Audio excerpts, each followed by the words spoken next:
നേരമായി കാത്തിരിക്കാൻ തുടങ്ങിയിട്ട് ഇതുവരെ ആരും കാണുന്നില്ല. നീ എന്താ കൈ സഞ്ചിക്കണ്ടല്ലോ? എന്റെ ചെങ്ങാതി 2 ദിവസമായി പണിയായിട്ട്. പലിശ രാജപ്പിനെ ഒന്ന് കിട്ടിയിരുന്നെങ്കിൽ 500 രൂപ മേടിക്കാൻ വേണ്ടിയിരുന്നു. എന്റെ മത്തായി, അവളൊരു കത്തി ബ്ലേഡാണ്. എന്റെ വീട്ടിലൊന്നും ഇല്ലടേ.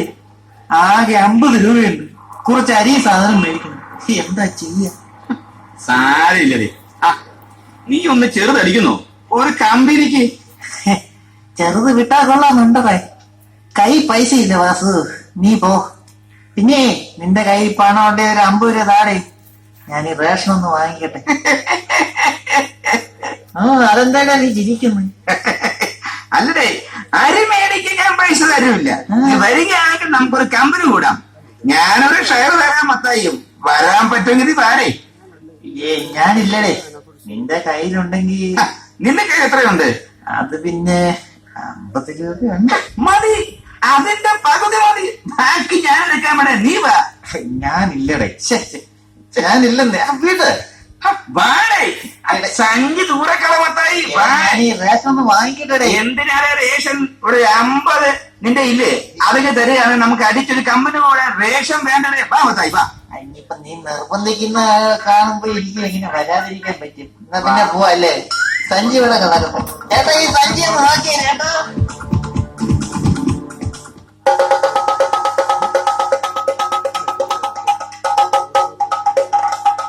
സ്നേഹിത, നിന്റെ വീട്ടിൽ അരിയുമായി വരും എന്ന പ്രതീക്ഷയോടെ കാത്തിരിക്കുന്ന ഭാര്യയും കുഞ്ഞുങ്ങളുമുണ്ട്. നീ അവരെ മറന്നു. വീട്ടിൽ അസമാധാനത്തിന് ലഹരി ഒഴിച്ചു തരാൻ ക്ഷണിക്കുന്ന സ്നേഹിതനെ നീ ഉപേക്ഷിക്കും.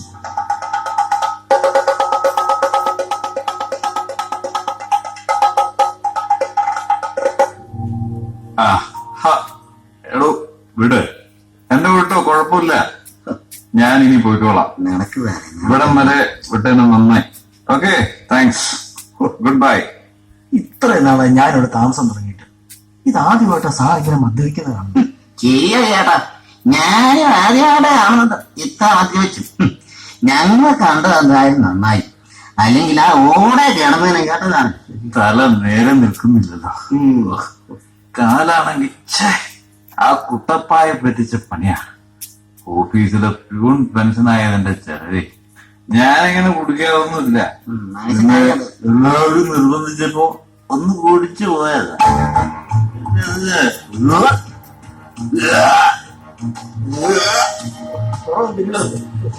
അവരെന്നെ കുടിപ്പിച്ചതാ. വേണ്ട വേണ്ടാന്ന് പറഞ്ഞ പറ്റിച്ചത്.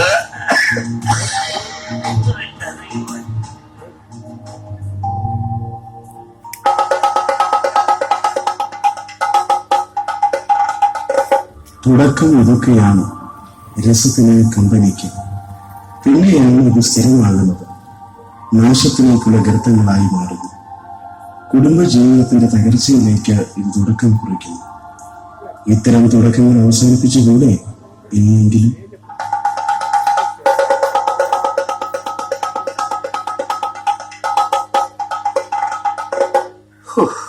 എത്ര നേരമായി ഒരു ബൈക്കിൽ കൈ കാണിക്കുന്നു. ബസ്സാണെങ്കിൽ ഈ റൂട്ടിലില്ല താനും. വരുന്നുണ്ടാകണം. ഒന്ന് കൈ കാണിച്ചു നോക്കാമല്ലോ.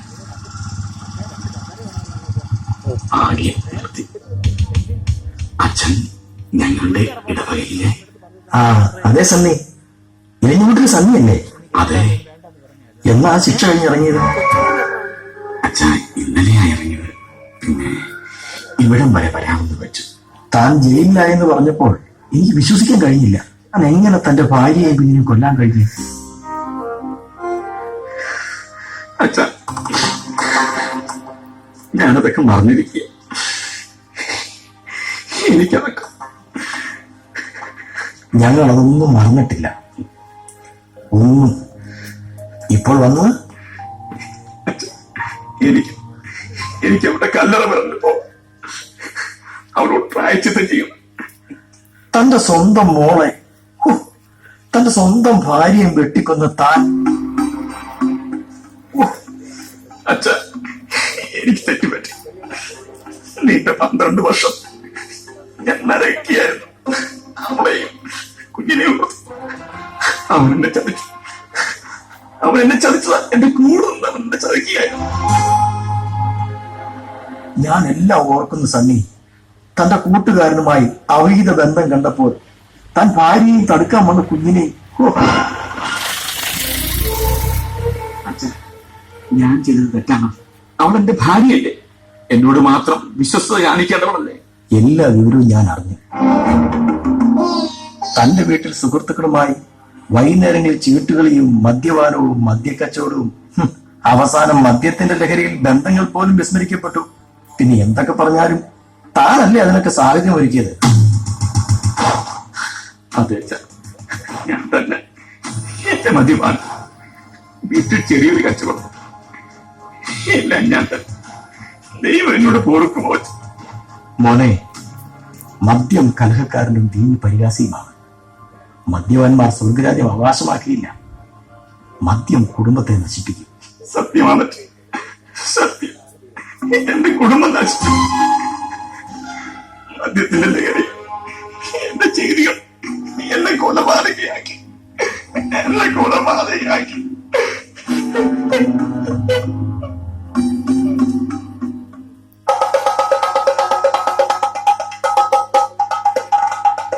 മദ്യം മനുഷ്യരെ മയക്കുന്നു, കുടുംബ ബന്ധത്തെ നശിപ്പിക്കുന്നു, നാശത്തിലേക്ക് അത് നയിക്കുന്നു.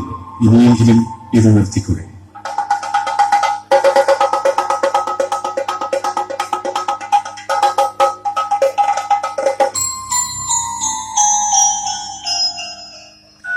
ഞാൻ നോക്കട്ടെ, ഞാൻ നോക്കിയിട്ട് ഒരു രക്ഷയില്ല. ഈ ആഴ്ച തരാൻ പറ്റും തോന്നല. അടുത്ത ആഴ്ചത്തേക്ക് നോക്കാം. ശരി. ശരി. നീ എന്നെ വിളിക്കണേ, ഞാൻ വിളിച്ച് അങ്ങോട്ട് തരാം. ശരി. ഇത് ചെയ്യാനാ ആകെ കടം. അവിടെ താഴെന്നാണോ പതിവില്ലാതെ കിടന്ന് കറങ്ങുന്നത്? അപ്പൊ ഈ നാട്ടുകാര് പറയുന്നതൊക്കെ ശരിയാ. എന്റെ ചങ്ങാതി, ചിട്ടി പൊട്ടി ആകെ കടത്തല്. ഇനിയാണ് വീട്ടിൽ ചെല്ലാൻ പറ്റത്തില്ല. കടക്കാരാണ് ഏതു സമയവും. ഞാനാണെങ്കിൽ മാനസികമായിട്ട് ആകെ തളർന്നു. മനസ്സിന് ഒരു സമാധാനമില്ല. എത്ര ദിവസമായിരുന്നു കിടന്നുറങ്ങിയിട്ടെന്നറിയാമോ? എടോ, അതിനൊക്കെ എളുപ്പം ഒരു മാർഗം എന്റെ കയ്യിലുണ്ട്. ഇങ്ങോട്ട് നോക്കിക്കേ,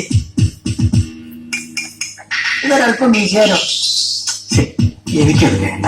ഇവിടെ സമാധാനം ഇല്ലാതാകുമ്പോ ഇതൊരല്പം വീശിയുണ്ടല്ലോ, അടിപൊളി സമാധാനവും കിട്ടും. പിന്നെ എല്ലാ പ്രശ്നത്തിനും ഒരു പരിഹാരം ഉണ്ടാവും.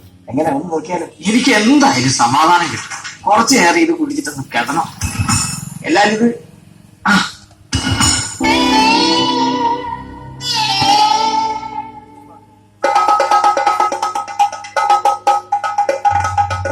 സമാധാനം ലഭിക്കാൻ അസമാധാനം വിലയ്ക്ക് വാങ്ങുന്ന മനുഷ്യ, ഇത് നിന്റെ തകർച്ചയിലേക്ക് ഒരു വഴി മാത്രം, നിന്റെ നാശത്തിലേക്കുള്ള വഴി. നീയത് അറിയുന്നില്ലേ?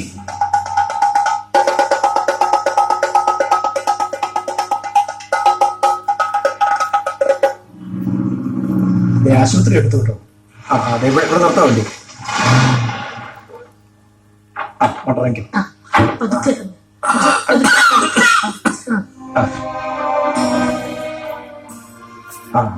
ഇതാ ഡോക്ടറുടെ മുറി. അങ്ങോട്ട് കയറാം, അങ്ങോട്ട് കയറാം. വരൂ. ഇരിക്കും. എന്താണ് അസുഖം? ഡോക്ടറെ, അച്ഛന് വല്ലാത്തൊരു അസ്വസ്ഥത. 2 ദിവസമായിട്ട് വല്ലാത്തൊരവസ്ഥ. എന്റെ സാറേ, എന്നെ രക്ഷിക്കണം. എന്റെ മോളുടെ കല്യാണം അടുത്ത് വരിക. ഈ കുടിയൊന്നും നിർത്താൻ ഒരിക്കൽ തീരുമാനിച്ചതാ. അന്ന് തുടങ്ങിയതാ. എന്റെ ഡോക്ടറെ, ഇന്ന് രാവിലെയും ചോര ഛർദ്ദിച്ചു. മടുത്തു ഡോക്ടറെ, മടുത്തു. ഇനി എങ്ങനെയായി ഇതിൽ നിന്നൊരു മോചനം? മോചനം ആഗ്രഹിക്കുന്നുവെങ്കിൽ പൂർണ്ണമായും മാറ്റാൻ കഴിയുന്നതാണ് ഈ മദ്യപാനം. ഡോക്ടറെ, അച്ഛന്റെ ഈ അവസ്ഥയിൽ മദ്യപാനം ശരീരവും മനസ്സും ഒരുപോലെ ദുർബലമാക്കുന്നു. അത് ഹൃദയത്തെ കാർന്നു തിന്നുന്നു. അതോടൊപ്പം കരളിനെ നിഷ്ക്രിയമാക്കുകയും ചെയ്യും. എന്റെ ഡോക്ടറെ, ഇത് കുടിക്കുമ്പോ ശരിക്കും ഉന്മേഷം കിട്ടുന്നത് പോലെയാ. വിറയിലൊക്കെ മാറി. അതുകൊണ്ടാ ഇത് നിർത്താൻ തോന്നാത്തത്. അത് അഡ്രിനാലിൻ എന്ന ഹോർമോണിന്റെ പ്രവർത്തന ഫലമാണ്. കൂടുതലായി പമ്പ് ചെയ്യുമ്പോൾ അത് ചർമ്മത്തിൽ കേന്ദ്രീകരിച്ചിരിക്കും. അതുകൊണ്ടാണ് മദ്യപന്മാരുടെ കണ്ണ് ചുമന്ന നിറമായി മാറുന്നത്. പിന്നെ ഹൃദയത്തിന്റെ തകരാറിനും ഇത് മതി. ദൈവമേ, അച്ഛന് വല്ല രോഗവും. മദ്യത്തിന്റെ ഓക്സീകരണം കരളിൽ വെച്ചാണ് നടക്കുന്നത്. രക്തത്തിൽ കലരുന്ന മദ്യം കരളിലെത്തി അതിനെ നശിപ്പിക്കും.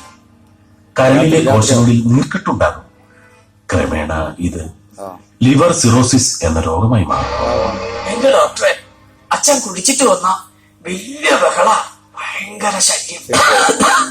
കുഞ്ഞു പറയുന്നത് ശരിയാ സാറേ, ഒന്നും മനഃപൂർവ്വമല്ല. കുടിച്ചു കഴിയുമ്പോ പിന്നെ ഒരു പരിധി വരെ ശരിയാണ്. മദ്യത്തിന് ദഹനം ആവശ്യമില്ല. ആമാശയത്തിൽ എത്തുന്ന മദ്യം രക്തത്തിൽ പ്രവേശിച്ച് നേരിട്ട് തലച്ചോറിലെത്തും. തലച്ചോറിന്റെ പ്രവർത്തനത്തെ അത് മന്ദീഭവിപ്പിക്കും. അത് ശരിയാ ഡോക്ടറെ. അപ്പൊ ഇതായിരുന്നു. എന്നാൽ ഈ നശിച്ച മദ്യപാനം മസ്തിഷ്കത്തിന്റെ ഭാഗം മന്ദീഭവിപ്പിച്ച് ആത്മനിയന്ത്രണം, സുബോധാവസ്ഥ, സന്മാർഗബോധം ഇതൊക്കെ ഇല്ലാതാകും. കൂടാതെ മസ്തിഷ്ക ജ്വരം എന്ന രോഗത്തിനും കാരണമാകും. ശരിയാ ഡോക്ടറെ, ഇതൊക്കെ എനിക്കും ഒരു തരത്തിൽ അറിയാവുന്നതാ. പക്ഷേ തിരിച്ചറിയാൻ വൈകിയപ്പോഴേക്കും മദ്യപാനം വൃക്കകളുടെ ശക്തി ക്ഷയിപ്പിക്കുന്നു, പ്രവർത്തനക്ഷമമല്ലാതാക്കുന്നു. ക്യാൻസറിന്റെ മുഖ്യ കാരണം മദ്യപാനവും പുകവലിയുമാണ്. ശരീരത്തിന്റെ എല്ലാ അവയവങ്ങളെയും മദ്യം വേഗം ആക്രമിക്കും. ചുരുക്കത്തിൽ മദ്യപാനം നമ്മുടെ ജീവിതത്തിന്റെ തകർച്ചയിലേക്ക് നയിക്കുന്ന ഏണിപ്പടികളാണ്. ഡോക്ടറെ, ഇതിനൊരു വിമോചനമുണ്ടോ എന്റെ അച്ഛന് ഈ മദ്യപാനത്തിൽ നിന്നും? തീർച്ചയായും ഇന്ന് അതിനാവശ്യമായ സംവിധാനമുണ്ട്. വിദഗ്ധ ഡോക്ടർമാരുടെ മേൽനോട്ടത്തിൽ രക്തത്തിലുള്ള വിഷാംശം നീക്കം ചെയ്യാൻ സാധിക്കും. ഡീടോക്സിഫിക്കേഷൻ ചികിത്സയും മദ്യാസക്തി കുറയ്ക്കുവാനുള്ള മരുന്നുകളും ഇന്ന് ലഭ്യമാണ്. ഞാൻ സമാധാനമില്ലാതായപ്പോഴാ മദ്യത്തിൽ ആശ്രയിച്ചത്. എന്നിട്ടും എല്ലാം നശിച്ചു. എന്റെ ശരീരവും നശിച്ചു, സമ്പത്തും നശിച്ചു. എന്നെ ആർക്കും വേണ്ടാതായി. മദ്യം എന്നെയും എന്റെ കുടുംബത്തെയും തകർത്തു ഡോക്ടർ, തകർത്തു.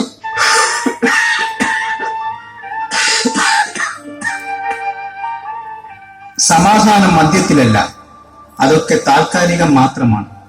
വിലയ്ക്ക് വാങ്ങുന്ന സമാധാനം നിന്നെ നാശത്തിലേക്ക് എത്തിക്കും. ലോകത്ത് സമാധാനം നൽകുവാൻ വന്ന ദൈവപുത്രൻ നൽകുന്ന സമാധാനം നിത്യജീവനിലേക്ക് നയിക്കും, സമാധാന ജീവിതത്തിലേക്ക്.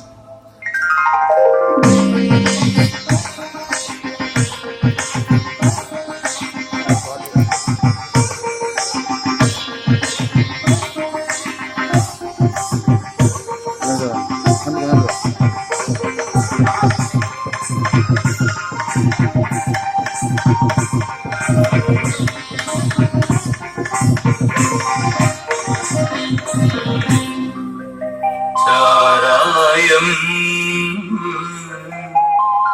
കുടിക്കരുതേ, ധനം നശിച്ചിടും, മാനക്കേട് ഭവിച്ചിടും, അതുകൊണ്ട് ചാരായം കുടിക്കരുതേ.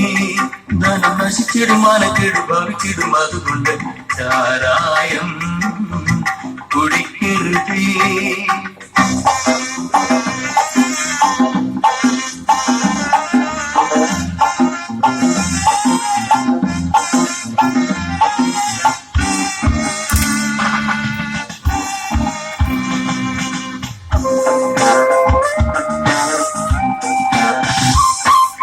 ഉദ്യോഗസ്ഥനായാലും വിദ്വാനായിരുന്നാലും ഗദ്യവത പ്രീതിക്കൊക്കെ ഗണ്യനായി ഭാവിച്ചാലും,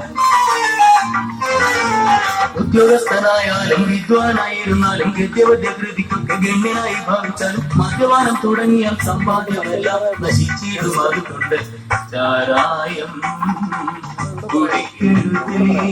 ധനം നശിച്ചിടും, മാനക്കേട് ഭാവിച്ചിടും, അതുകൊണ്ട് ചാരായം